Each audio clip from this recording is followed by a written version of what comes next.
نن زمونږ څه حل دی؟ وړو کې شان اسرائیل قابض حکومت چې یو ملک هم نه تسلیموي او نه مستقل ملک دی.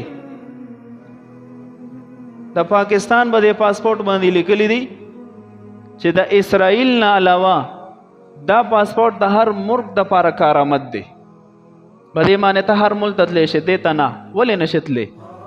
دا مستقل ملک نه دی، دا قابض خلق دي.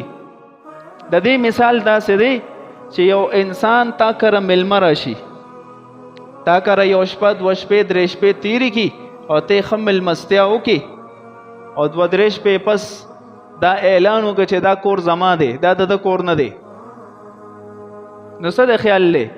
ته به دا سړی ژوندی پرېږدې؟ ښه چې زما ښېګړې څه شوې، زما ستا مېلمستیا وکړه، عزت مې درکو، اوس ته زما په کور باندې دعوه کې. دا خبیثان په دغه اراده باندې رالل، زین اخلا کالونه اخلا. نو بیا چې سنا سے طاقت حاصل کو، نو بیا مستقل د ملک اعلان وکړو. نو دا ملک نه دی، دا د فلسطین حصہ ده. همدغه وجه ده چې دې ته د ملک په نظر سره یو ملک هم نه ګوري، خو قابض حکومت دی.